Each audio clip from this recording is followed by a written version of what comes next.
Merhaba, ben Zafer Teker. Bu videoda Türklerin bir icadı olan, dünyaya Türklerin bir katkısı olan yoğurt ve yoğurt kültüründen bahsedeceğim. Yani genellikle Türklere karşı olan sevmeyenler ya da Türk olup biraz aşağılık kompleksi olan insanlar, işte Türkler yoğurttan başka ne icat etti ki şeklinde hakaret etmeye çalışırlar ya da işte eleştiriler yaklaşırlar. Onlar dahi kabul ettiği bir şeydir. Yani yoğurt Türk icadıdır.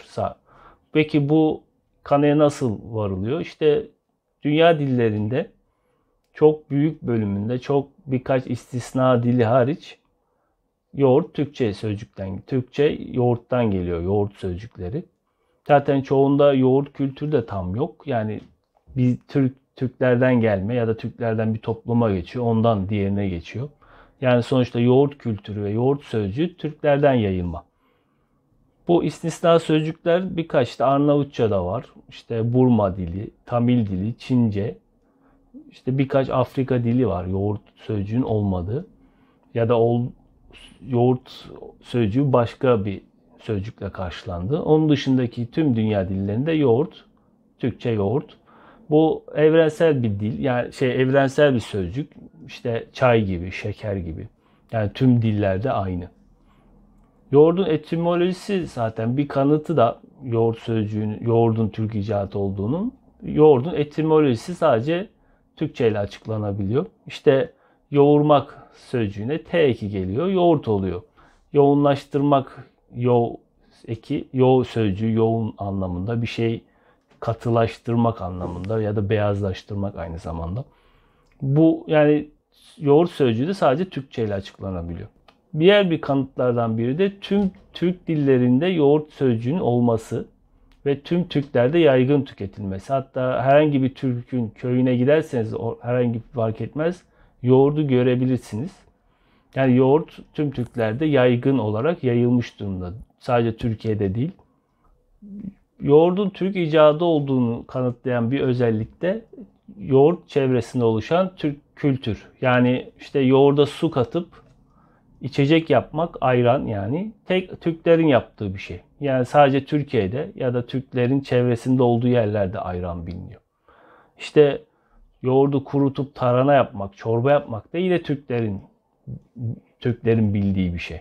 Yani sadece yoğurt değil, yoğurt çevresinde oluşan kültürü de Türkler yaratıyor. Bu nedenle yoğurdun Türk icadı olduğunu kanıtlayan bir özellik olarak görebilirsiniz bunu. Mesela yoğurt şu anda Türkiye dünyada en çok yoğurt tüketen ülke. İşte yoğurt çok seviliyor. İşte eskiden yoğurdu yollarda satıyorlardı. İşte yoğurt için kasideler vesaire var. Yani sonuçta Türk kültürünün yoğurtla iç içeliği ve çok yaygın olması ispatlayan özelliklerden biri. Bir Bulgar yoğurdu ya da Yunan yoğurdu gibi kavramlar var. Öncelikle bazı kaynaklarda yoğurdun Bulgaristan'dan yayıldığı ya da Bulgar yoğurdu olduğu gibi ifadeler geçer. Örneğin bunu bir Türkolog John Paul Rox düzeltir. Hatta düzeltme yazısında şu ifadeyi kullanır. İşte Türk yoğurdu tarihin hangi aldatmacısıyla Bulgar yoğurdu oldu diye bir ifadesi vardır. Gerçekten bazı batılı kaynaklar yoğurdun Bulgar yoğurdu olup oradan yayıldığı gibi bir yanlış bilgiye sahipler. İşte batılı bir Türkolog olan Rox bunu düzeltiyor.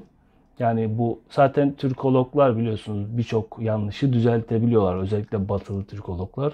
Çünkü hani Türk tarihi uzmanları Türk olan taraflı bakabildiğini düşünebilirsiniz. Ama batılı Türkologlar sonuçta tarafsızlar. Ve birçok batının yanlışını düzeltiyorlar. Yine mesela BBC'de bir yazı çıkıyor. İşte yoğurdun dünyayı tanıtan ülke Bulgaristan gibi. Mesela böyle yanlış bilgiler hala devam ediyor günümüzde. Yine Yunan yoğurdu kavramı. O da zaten Türkiye'den ayrılmış bir kişinin kurduğu bir şirket. Yunan yoğurdu diyor ürünle. İşte o şekilde yayılıyor. Yani Yunan yoğurdu dediğimiz zaten Türk yoğurdundan alınıp bir şekilde değişik bir şekilde sunulan bir yoğurt. Tabi Batı ülkeleri yoğurdu bizim yediğimiz gibi de yemiyor. Çoğunluğu meyveli, işte farklı farklı tarzlarda yiyorlar. Daha basitleştirilmiş, hafifleştirilmiş. O nedenle işte Bulgar yoğurdu, Yunan yoğurdu kavramları bir sadece tarzı gösterir. Yoğurt Türk yoğurdudur. Hatta Türk yoğurdu demeye de anlamı da yok. Çünkü zaten yoğurt Türklerin ana ürünüdür ve Türk yoğurdu demenin bir anlamı yok. Sonuçta yoğurt bir Türk icadıdır. Çeşitli sebeplerle kanıtlanıyor. İşte nedir başta kısaca özetlersek işte dil sadece yoğurt sözcüğü Türkçeden geçmiş birçok dile. Yoğurt sözcüğünü ancak Türkçe ile açıklayabiliyorsunuz. İşte Türk sadece yoğurt değil, onun çevresinde oluşmuş geniş bir kültür var. Yoğurt kültürü. O da sadece Türklerde ve Türklere yakın toplumlarda var. Bu nedenle yoğurt bir Türk icadıdır ve dünyaya Türklerin bir katkısıdır diyebiliriz.